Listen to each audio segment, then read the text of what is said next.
Walimu wanahitaji miaka mitatu, miaka minne kuweza kutengeneza timu imara, lakini ndani ya muda mfupi Mwalimu Fadlu Davis amefanikiwa kutengeneza Simba imara yenye wachezaji wapya, wachezaji wasiokuwa na uzoefu, wachezaji wadogo, na hatimaye ametupeleka hatua ya fainali.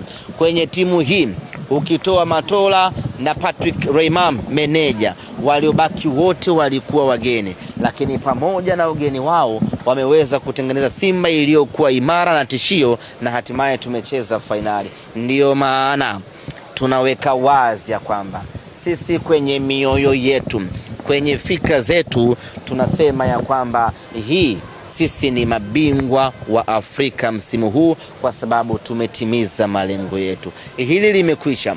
Tunachokiangalia sasa hapa ni kutengeneza timu ya kwenda kutupa ubingwa. Sasa tayari tuna timu ya kuweza kutufikisha fainali.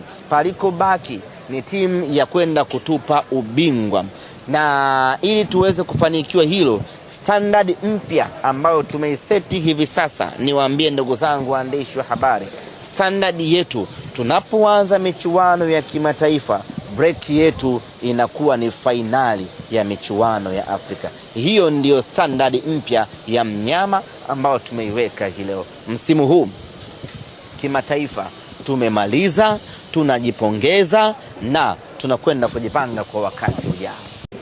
Siku zote matokeo ya kufungwa mpira wa miguu huwa ni matokeo ya kuumiza. Hakuna namna ya kupokea matokeo ya kufungwa kwa namna nyingine yoyote zaidi ya maumivu, na inauma zaidi kwa sababu hii ndio ilikuwa mechi ya mwisho mua hatima yetu Simba msimu huu, na kinachouma zaidi ni kwamba kombe lilikuwa uwanjani.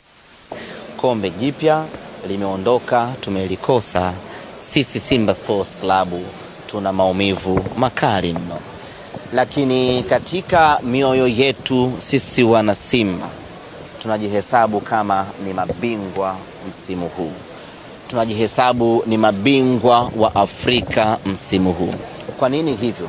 Kwa sababu msimu huu pamoja na kwamba tumepoteza ubingwa, lakini tumefanikiwa pakubwa sana hadi kufika kucheza hii fainali.